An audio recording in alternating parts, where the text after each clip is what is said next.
गुरुदेव। आज हम अपने गुरुदेव पंडित श्री राम शर्मा आचार्य की बुक पाठ पूजा का दर्शन भी समझें का स्वाध्याय करेंगे। अध्याय 1। गायत्री मंत्र हमारे साथ। ओम भूर्भुवः स्वः तत्सवितुर्वरेण्यं भर्गो देवस्य धीमहि धियो यो नः प्रचोदयात्। हमारा लक्ष्य इष्ट देवत्व, देवताओं की स्थापना का मतलब यही है कि हम अपने जीवन में देवत्व को समाविष्ट करें। देवत्व हमारा लक्ष्य हो, देवत्व हमारा इष्ट हो। हम देवताओं की लाइन में खड़े हों, देवताओं की पंक्तियों में अपना नाम लिखाने की कोशिश करें। आज तो हमने राक्षसों की लाइन में अपना नाम लिखा रखा है। हमारा विचार, हमारे कर्म, हमारी इच्छाएं, हमारी कामनाएं, हमारी भावनाएं, हमारे अभ्यास, हमारी आदतें सब की सब ऐसी निकम्मी बनी पड़ी हैं कि हमें देखकर कोई आदमी नफरत ही कर सकता है।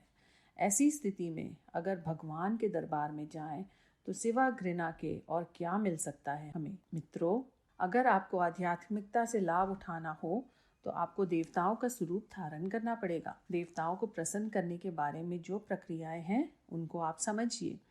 पंचोपचार पूजन, षोडोपचार पूजन का क्या मतलब है, इसका मतलब समझिए, इसका उद्देश्य समझिए। षोडोपचार का मर्म। मित्रों, पंचोपचार अथवा षोडोपचार पूजन करके देवताओं को प्रसन्न किया जाता है।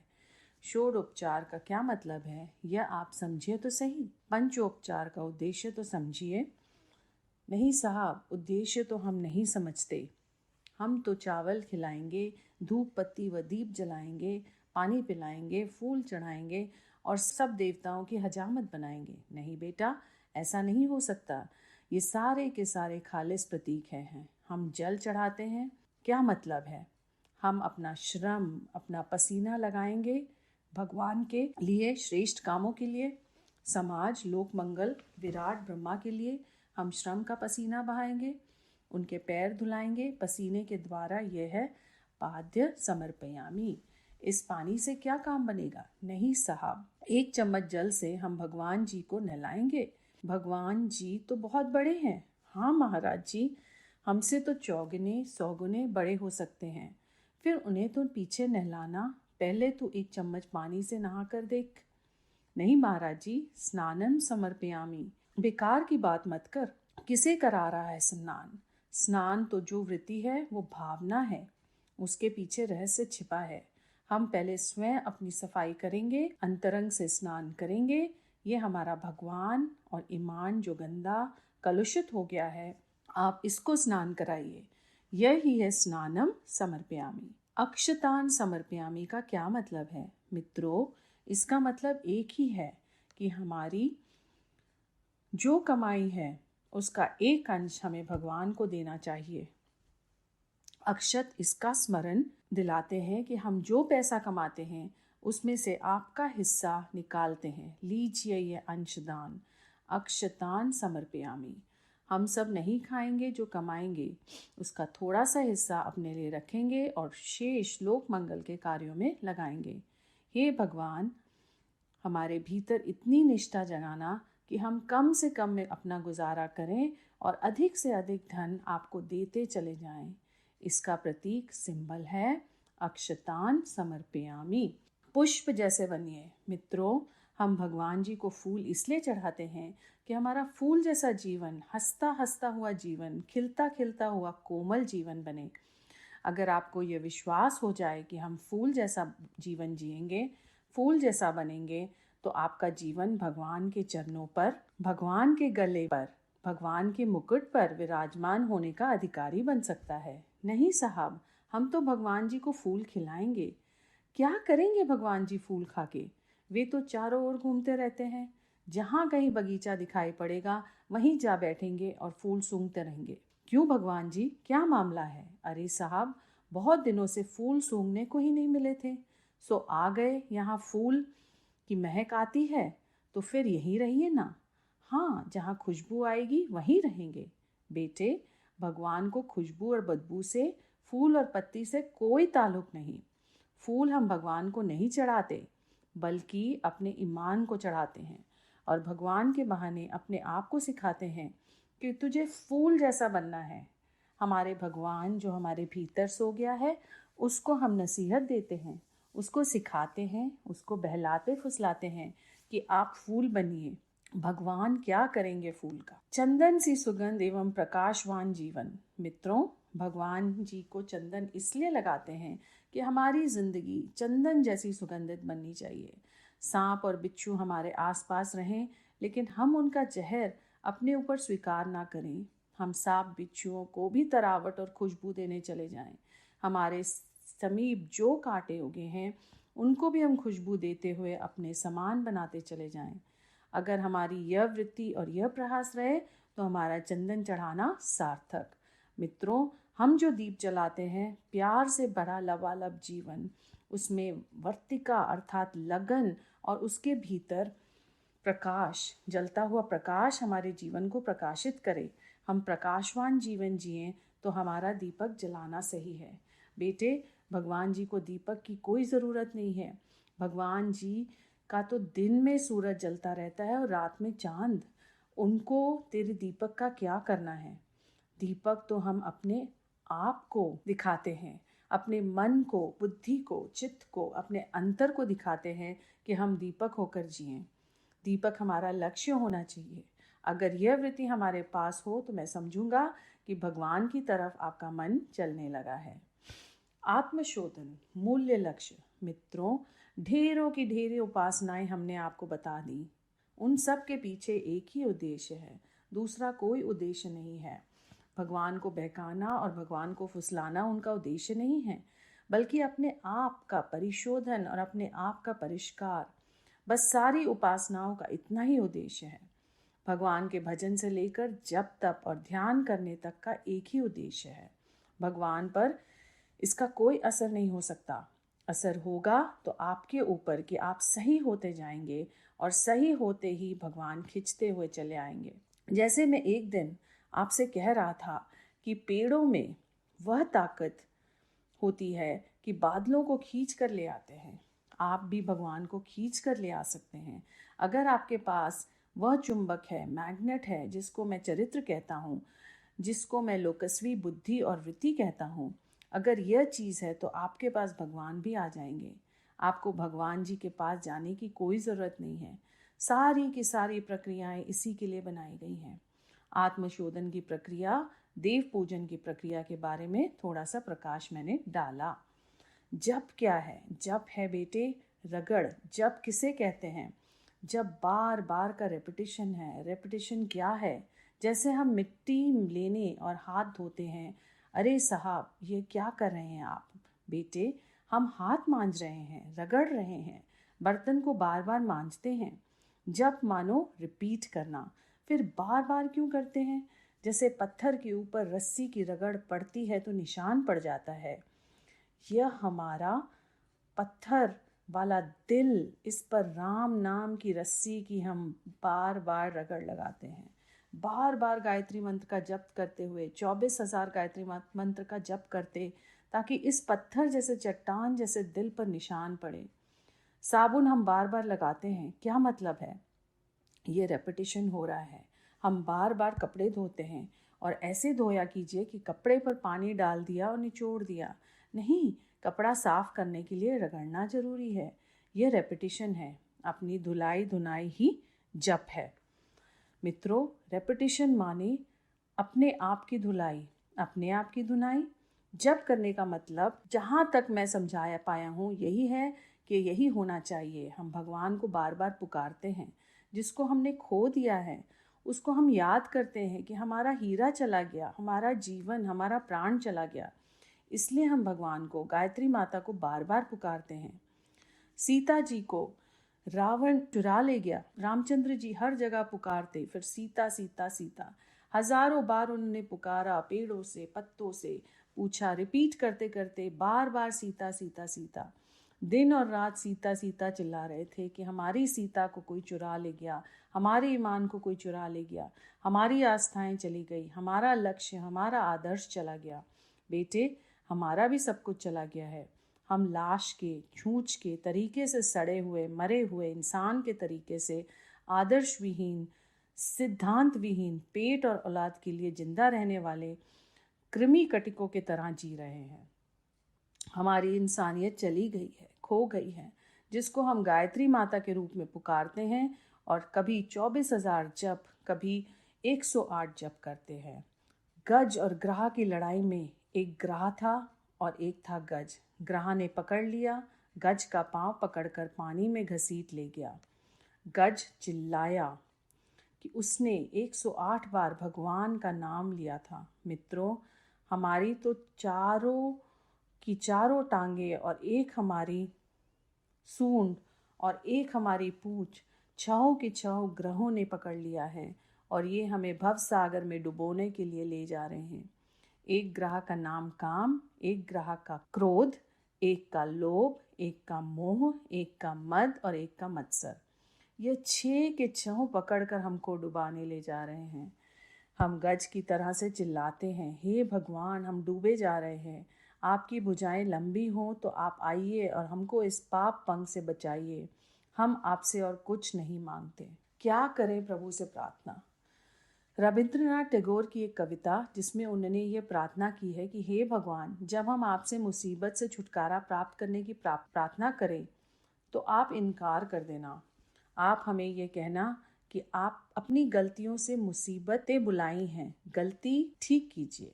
हे भगवान, जब हम आपसे संपत्ति मांगे तो आप देने से इनकार कर देना और यह कहना, हमने आपको ये कलाइयाँ और ये अकल इसलिए दी है कि इनका ठीक तरीके से इस्तेमाल कर रहे होते तो अपने चैन की ज़िंदगी जी होती, संतोष की ज़िंदगी जी होती।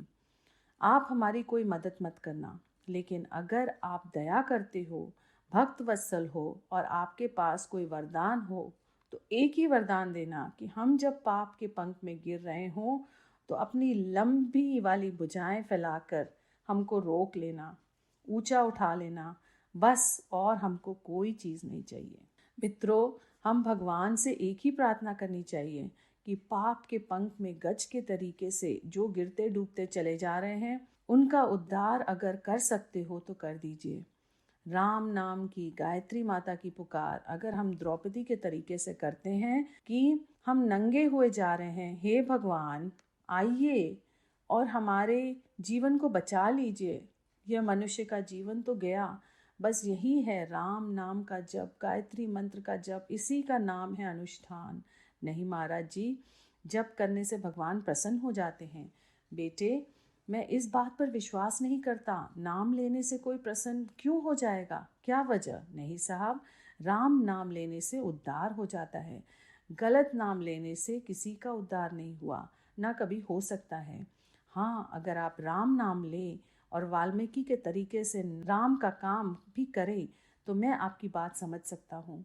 अजामिल के तरीके से आप राम नाम लें और अजामिल के तरीके से बकरे काटना बंद कर दिया था, आप भी गलत काम करना बंद कर दें तो मैं समझूंगा कि आपने राम का नाम ले लिया। मित्रों, जितने भी सुंदर संत हुए हैं जिनके राम नाम की महत्ता के बारे में हम बताते हैं, उनमें से प्रत्येक संत ने अपने पापों को एक क्षण में काट कर फेंक दिया। आपकी भी राम नाम का यदि सही रहा होगा तो आपने पापों को छोड़ दिया होगा। चाहे वो राम के नाम का असर हो तो मुबारक, और आपकी भक्ति का असर हो तो मुबारक। मैं झगड़े में नहीं पड़ता। जो राम का नाम कर रहा होगा और राम का नाम ले रहा होगा तो उसके सत्परिणाम जरूर निकलने चाहिए, जैसे कि गोस्वामी जी ने राम नाम का महामत्य बताया है। बेटे, बिजली के नेगेटिव और पॉजिटिव 2 तार नहीं मिलेंगे तो बिजली का करंट पैदा नहीं हो सकता। आदमी का चरित्र और आदमी का भजन, ये दोनों नहीं मिलेंगे तो कोई भी भजन सार्थक नहीं हो सकता। राम का नाम, आदमी का चरित्र, आदमी की समाज निष्ठा, आदमी की उदारता, इनका हर हाल में समन्वय होना चाहिए। अगर ये समन्वय नहीं है तो कोई अच्छा परिणाम नहीं हो सकता। राम नाम के जप की महत्ता, ध्यान की महत्ता यही है। अध्याय 2। मित्रों, हम बहिमुखी जीवन जीते हैं, इसलिए बाहर की समस्याएं हम पर हावी हो रहती हैं। अभी हम आंख बंद कर ध्यान करते हैं तो हमें बाहर की चीज़ें दिखाई देती हैं। जो शक्तियाँ, विभूतियाँ, जो चमत्कार और संपदाएं भीतर पड़ी हैं वे हमें दिखाई नहीं पड़ती, जड़ें दिखाई नहीं पड़ती। जीवन की प्रगति, जीवन की शांति, जीवन की उन्नति की जड़ें हमारे भीतर हैं। जड़ों को खोजिए, जड़ों को कुरेदिए, जड़ों में खाद पानी लगाइए ताकि आपका पेड़ बढ़ने लगे, फूल फलने लगे। जड़ें हमारे भीतर हैं पर वे दिखाई नहीं देते। कस्तूरी हमारे भीतर है पर बाहर नहीं है। ध्यान से हम अपने बहिमुखी जीवन को अंतर्मुखी बनाते हैं और भीतर के भगवान को खोजते हैं। अपना चरित्र और अपना भविष्य देखने की कोशिश करते हैं। ध्यान का उद्देश्य है कि हम अपने भीतर देखें और हम में जो गंवा दिया है, जो भुला दिया है, उसको खोजें कि वो कहाँ है। हमारे सामने बड़ी भारी गुत्थी है कि जो हमारी शांति थी, सिद्धि थी, वो कहाँ चली गई, खो गई। हम उसकी तलाश करते हैं कि उसे कौन ले गया, हम कहाँ भूल गए, कहाँ भटक गए, मेले में हम कैसे खो गए, अपना नाम कैसे भुला बैठे, अपना रास्ता कहाँ भूल गए। अभी ना तो ये पता है कि हम कहाँ से आए हैं और कहाँ जा रहे हैं। अपना लक्ष्य भुला बैठे, दिशा भुला बैठे, मेले के इस कदर मशगुल हो गए हैं कि तमाशा देखा तो तमाशे वाले के पास खड़े हो गए, नाच वाले के पास देखे तो वहां खड़े हो गए, बाजीगर को देखा तो वहां खड़े हो गए, मिठाई वाले को देखा तो वहां खड़े हो गए, मेले ठेले में ही खो गए। अरे अभागे, तुम्हें जाना कहाँ है? ध्यान कर कहाँ से आया और कहाँ जाना है। ध्यान का अर्थ लक्ष्य का चिंतन। मित्रों, ध्यान की यह प्रक्रिया भगवान को प्रसन्न करने के लिए नहीं है। भगवान जी ध्यान में आते हैं तो नहीं आते हैं, तो इसका कोई मतलब नहीं है। आपका मतलब ये होना चाहिए कि हमारा ध्यान अपने जीवन की तरफ है कि नहीं, लक्ष्य की ओर है कि नहीं। बेटे, ध्यान का मतलब इतना ही है। जहाँ तक मैं समझ पाया हूँ कि ध्यान का मतलब है एकाग्रता, तन्मयता। मन नहीं भागना चाहिए। महाराज जी, मेरा मन तो भागता है, तो भागने दें। बेटे, मन को एक जगह केंद्रित नहीं किया जा सकता। दिमाग की बनावट ही ऐसी है कि वह हर एक जगह ठहर नहीं सकता। एक जगह ठहरेगा तो या तो सामध्यस्थ हो जाएगा या आदमी पागल हो जाएगा। आदमी का दिमाग ठहरने के हिसाब से ही नहीं बनाया गया है।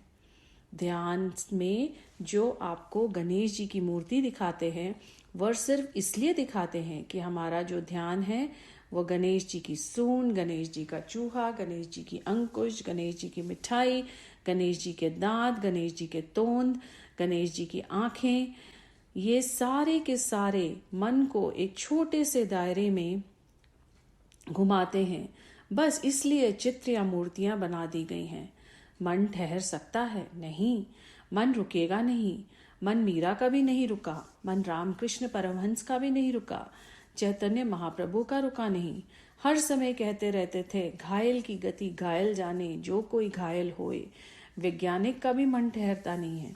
एकाग्र तो होता है, लेकिन एक दिशा में सोचता रहता है कि यह केमिकल इसमें मिला देंगे तो क्या बन जाएगा। मन एकाग्र है बेशक, लेकिन अपने विषय में तेजी से चल रहा है।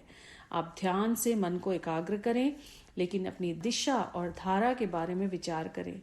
हमारा जीवन कहाँ चलना है, हमें क्या बनना है, कहाँ जाना है। अपने लक्ष्य के संबंध में जिस समय आप एक ही विषय पर विचार कर रहे होंगे, आपका चिंतन मनन तन्मय होकर चला रहा होगा। जीवन लक्ष्य, महानता प्राप्ति के बारे में आप प्लानिंग कर रहे होंगे। मैं समझ लूंगा कि आप ध्यान में, समाधि में बैठे हुए हैं। मैं जब लेख लिखने बैठता हूँ तो इतना तन्मय हो जाता हूँ कि आप मेरे पास से निकल जाइए तो मुझे ये पता नहीं चलता कि कौन आया और कौन चला गया। मैं ध्यान मगन रहता हूँ, लेकिन उस वक्त मेरा दिमाग इतनी तेजी से काम करता रहता है कि एक सेकंड के भीतर हजारों विचार, हजारों रेफरेंस आ जाते हैं। मेरा दिमाग उस समय इतना एक्टिव, सक्रिय हो जाता है कि अगर आप देखेंगे तो कहेंगे कि इस वक्त तो इन्होंने हद कर दी। लट्टू जब घूमता है तो मालूम पड़ता है कि टिका हुआ है, परंतु वह इतनी तेजी से घूमता है कि उसकी चाल मालूम नहीं पड़ती। गहरे डूबकर ध्यान करें। मित्रों, ध्यान का अर्थ यह है कि आप मनन और चिंतन इस तेजी के साथ करें कि आज की दुनिया से अपने आप को अलग कर लें, और अपने जीवन के संबंध में, अपने लक्ष्य के संबंध में, अपने परिष्कार के संबंध में इतने ज़्यादा गहरे डूब जाएं कि उसके अलावा कोई और चीज़ समझ में ही ना आए। मित्रों, यह ध्यान की प्रक्रिया है। नहीं साहब, ध्यान में हमारा मन भाग जाएगा तो भागने दीजिए। इससे आपके ध्यान में कोई फर्क नहीं पड़ने वाला है। कैसे? चलिए मैं विधि बताता हूँ। आपका मन जहाँ भी जाए, आप यह मानकर चलिए कि यह भगवान का रूप है। यह जो संसार है, हर जगह ये विराट ब्रह्मा है। इससे बाहर तो मन कहीं नहीं जाएगा। नहीं महाराज जी, रहेगा तो इसी में। तो बस यह मान लीजिए कि सारा जगत विराट ब्रह्मा है और मन ब्रह्मा की परिक्रमा कर रहा है और ब्रह्मा में घूम रहा है। फिर चाहे वो पेड़ हो, जल हो, पहाड़ हो या सिनेमा घर हो, सब जगह यह मानकर चलिए कि यह भगवान का स्वरूप हमारी सृष्टि में ब्रह्म सत्ता समाई हुई है और हमारा मन जहाँ कहीं भी जा रहा है, सब जगह ब्रह्मा के दर्शन कर रहा है। चलने दीजिए मन को। कहाँ जाएगा मन? मन एकाग्र नहीं होता और ना ही आपको इसकी आवश्यकता है। आप तो अपने लक्ष्य और अपने उद्देश्य के ऊपर मनन और चिंतन में, स्वाध्याय और सत्संग में इतना तन्मय हो जाइए कि अपने जीवन को दिशा धारा के संबंध में विचार करने के अलावा कोई और विचार ही नहीं आए। बस समझ लीजिए कि आपके ध्यान का उद्देश्य पूरा हो गया। नहीं साहब, अब ऐसा उपाय बताइए कि जिससे मन भागने ना पाए। बेटे, मन भागेगा, ये रुकेगा नहीं। हमारा मन लिखते समय और पूजा करते समय बिल्कुल भागता है। पूजा करते समय हमारा मन इतना सक्रिय होता है कि आप इसे जरा खोल कर देख लीजिए। भगवान के पास, भगवान की समीपता, भगवान का प्यार और हमारा समर्पण आदि के भाव हमारे भीतर इतने ज़्यादा उठते हैं कि हम कांपने लगते हैं। विचारों को बंद कर दीजिए। नहीं, विचार बंद नहीं हो सकते। विचारों को दिशा दीजिए, धारा दीजिए। बस यही ध्यान है। सोहम एकोहम।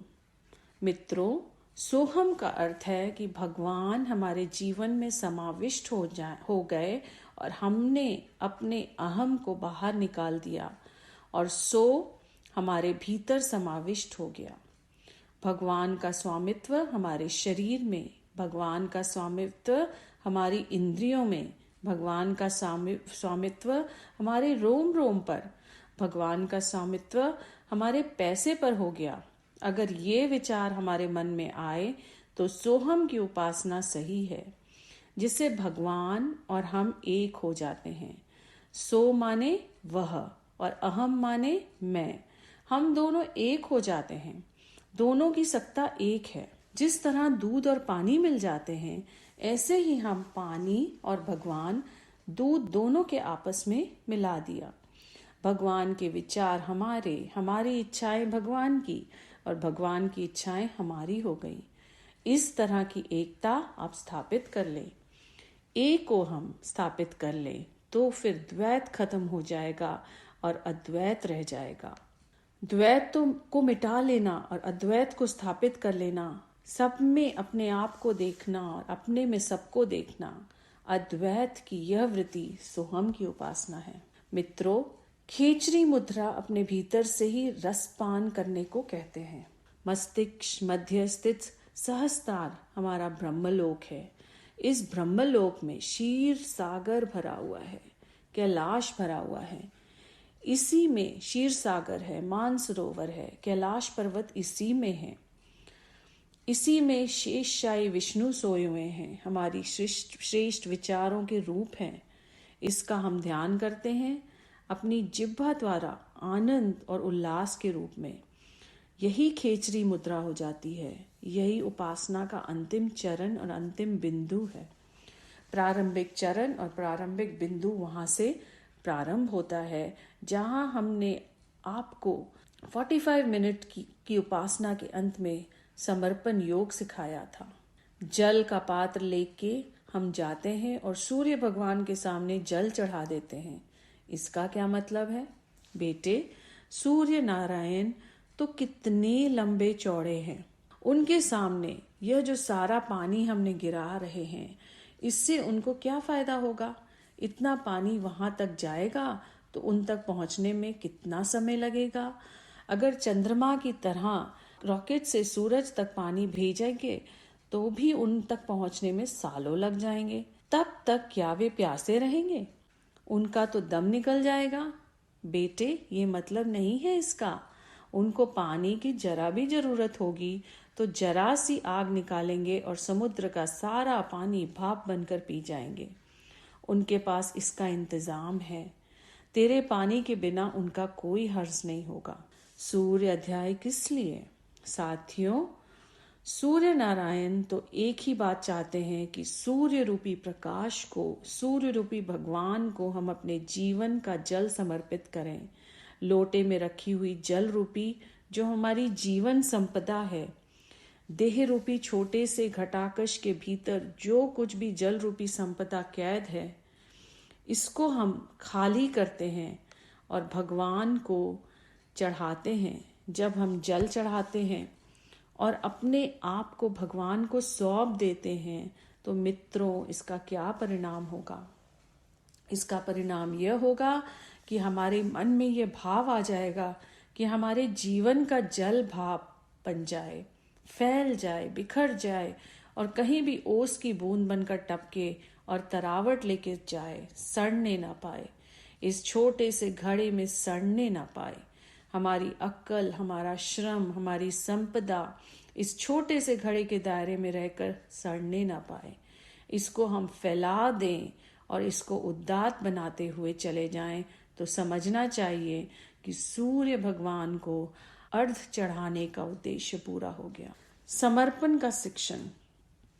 मित्रों, सूर्य भगवान को अर्घ चढ़ाने के संबंध में रविंद्रनाथ टैगोर की एक कविता बहुत अक्सर याद आती रहती है और मैं उसे बड़े मजे और बड़े प्यार से सुनाया करता हूँ।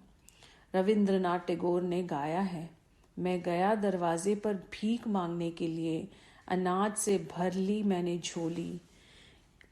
एक आया भिखारी, उसने पसारा हाथ, हमको भी दे कुछ जो तेरे पास है। मैंने बड़ी कंजूसी से, बड़ी हिम्मत से को इकट्ठा किया और एक दाना निकालकर उस भिखारी को हथेली पर रखा।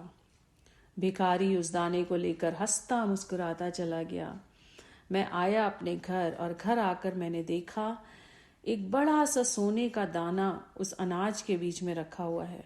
समझ गया मैंने कि दाना कहाँ से आया। रविंद्रनाथ टैगोर ने गाया, मैं सिर धुन धुन के पछताया कि मैंने अपनी सारी झोली के दाने क्यों न भिखारी के हाथ में दे दिए, ताकि वो झोली के सारे समूचे दाने सोने के होकर आ गए होते। मित्रों, जिन्होंने अपने दाने भिखारी के हाथ पर रखे, भगवान के हाथ पर रखे, उनके दाने लाखों गुने होकर आ गए और सोने के होकर आ गए। गांधी के दाने सोने के होकर आ गए, बुद्ध के दाने सोने के होकर आ गए, नानक के दाने सोने के होकर आ गए, सुदामा के दाने सोने के होकर आ गए और हमारे दाने सोने के होकर आ गए। मित्रों, यही परंपरा है, यही है समर्पण योग, यही है भगवान के बैंक में जमा करना, यही है अपने आप को खाली कर देना। फिर से भर जाने के लिए इससे कम में कोई बात नहीं बनती और इससे छोटे का सिद्धांत नहीं होता। यही है वो शिक्षण जो समर्पण योग के नाम पर, सूर्य भगवान को जल चढ़ाने के नाम पर हम आपको सिखाते हैं। चाहे जप हो, चाहे ध्यान हो, चाहे खेचरी मुद्रा हो, चाहे सोहम साधना हो, चाहे देव पूजन की प्रक्रिया हो, चाहे आत्मशोधन हो, चाहे जल चढ़ाना हो अथवा कोई अन्य प्रक्रिया क्यों ना हो, सबका उद्देश्य केवल एक है कि व्यक्ति अपने आप को देखें, अपने आप को समझें, अपनी समीक्षा करें और अपने आप को सुधारें, अपने को ठीक करें। यही है पूजा पाठ की फिलॉसफी। मित्रों, अगर हम अपने आप को ठीक कर कर पाप तो हमारी जिंदगी की हर समस्या ठीक हो जाती है। भगवान जिसको हम गलत समझते थे वो भी सही रूप में सामने आए। अध्यात्म का यही शिक्षण है, यही साइंस है और यही पूजा पाठ की फिलॉसफी है। मुझे उम्मीद है कि आप इसे समझने की कोशिश करेंगे। अगर आपने यह समझा, इसको स्वीकार किया, तो मैं समझूंगा कि सत्य के आप नजदीक आ गए हैं और वहां आ गए हैं जहां की ऋषियों ने अध्यात्म की शुरुआत की थी, अध्यात्म का विस्तार किया था। आज तो अध्यात्म ब्रह्मवादी जंजाल का, अज्ञान का एक आवरण मात्र रह गया है। अगर अज्ञान के आवरण में से निकलकर वास्तविकता के नजदीक जाएं, तो आप यही पाएंगे जैसे कि मैंने निवेदन किया है। अध्याय 3, मूर्ति पूजा चित्त शुद्धि का साधन। मनुष्य का यह स्वभाव है कि जब तक यह जानता है कि कोई उसके कामों, चरित्र या विविध भाव विचारों को देख रहा है, तब तक वो बड़ा सावधान रहता है। वह नियंत्रण हटते ही शिथिल सा होकर पुनः पतन में बह जाता है। मंदिर में भगवान की मूर्ति के सन्मुख उसे सदैव ऐसा अनुभव होता रहता है कि वो ईश्वर के सन्मुख है। परमात्मा उसके कार्यों, मंतव्यों और विचारों को सतर्कता से देख रहा है, अतः उसे चित्त शुद्धि में सहायता मिलती है। मूर्ति चित्त शुद्धि के लिए प्रत्येक परमेश्वर का प्रतिनिधित्व करती है। जिन भारतीय ऋषियों ने भगवान की मूर्ति की कल्पना की थी, वे मनोवैज्ञानिकताविद भी थे। उन्होंने इस उपाय से झोली भावुक जनता की चित्त शुद्धि हुई। मनुष्य ने अपनी सात्विक प्रवृत्तियों, कला और सौंदर्य वृत्ति का सारा प्रदर्शन मंदिर में किया। मूर्ति में भगवान की भावना और अपनी श्रद्धा भरकर उनको आत्मविकास किया। आचार्य विनोबा भावे ने लिखा है, मूर्ति ना होती तो बगीचे में से फूल तोड़कर मनुष्य केवल उसे अपनी नाक तक ही लगाता, किंतु सात्विक भावना से भरकर भगवान की मूर्ति पर फूल चढ़ाकर, जो कि फूल के शायद सर्वोच्च स्थान है, मनुष्य ने अपनी गंध वासना संयत और उन्नत की। अपनी वासना को उन्नत, परिष्कृत और संयमित करने के लिए भगवान के समर्पण की युक्ति निकाली। रामदास स्वामी ने एक स्थान पर लिखा है, देव वाचे वैभव बाढ़ भावे, भगवान का वैभव बढ़ाओ। अल्पज्ञ, असक्त, अज्ञानी मनुष्य भला भगवान का वैभव क्या बढ़ाएगा? वह महान है, स्वयं असीम शक्तियों का पुंज है। उधर हम रंग हैं, अशक्त हैं, अपनी शक्तियों में सीमित हैं। लेकिन उस उक्ति का तात्पर्य यह है कि हम ऐसे कार्य, ऐसी भावना प्रकट करें जो हमारे माध्यम से हमारे पिता परमेश्वर के महत्व को प्रकट करने वाले हों। परमेश्वर का वैभव बढ़ाने की कोशिश करने में हम स्वयं अपना जीवन उन्नत कर लेते हैं, इसे ईश्वरीय शक्तियों से भर लेते हैं। मंदिर में कोई प्रतिमा स्थापित कर निरंतर उन्हें अपने कार्यों का द्रष्टा मान हम जो सदाचरण करते हैं, अपने कर्तव्यों को पूर्ण करते हैं, भजन, पूजन, स्वाध्याय, प्रार्थना करते हैं, वही भगवान का वैभव बढ़ाने वाली बात है। जिन विचारों या कार्यों से हमारा देवत्व प्रकट होता है, वे ही इस दुर्बल मानव देह से करने योग्य कार्य हैं। वाणी से भगवान के दिव्य गुण, अतुल सामर्थ्य का गुणगान करें, हाथों से पवित्र कार्य करें, ब्रह्म चिंतन, भगवान गायन, भजन गायन और अर्चन से बुद्धि को शुद्ध बनाएं। यही हमारे अहंकार को दूर कर सकता है और चित्त शुद्ध कर सकता है। जब मूर्ति में हम भगवान की आस्था, श्रद्धा और विश्वास को स्थापित कर देते हैं, तो वही दिव्य सामर्थ्य से पूर्ण हो जाती है। उसी पत्थर की प्रतिमा से हमारा सिर अपने आप झुक जाता है। वो मनुष्य की श्रद्धा का ही चमत्कार है। इस मूर्ति के सामने निरंतर रहने से चित्त शुद्ध हो जाता है और आत्म अनुशासन प्राप्त हो जाता है। जीवन का चरम लक्ष्य होना चाहिए ईश्वर से तादात्म्य, और इसी को मानना है परम पुरुषार्थ। सद्वाक्य। मनुष्यता सबसे अधिक मूल्यवान है। उसकी रक्षा करना प्रत्येक जागरूक व्यक्ति का परम कर्तव्य है। व्यसनों से कोसों दूर रहें, क्योंकि यह वास्तविक प्राण घातक शत्रु है। बुद्धिमान वो है जो किसी को गलतियों से हानि होते देखकर अपनी गलतियां सुधार लेता है। लोग क्या कहते हैं इस पर ध्यान मत दो, सिर्फ यह देखो कि जो करने योग्य था वह बन पड़ा ही नहीं। धरती पर प्रेम, आत्मीयता एवं दूसरों के हित में लगे रहना ही पुण्य है।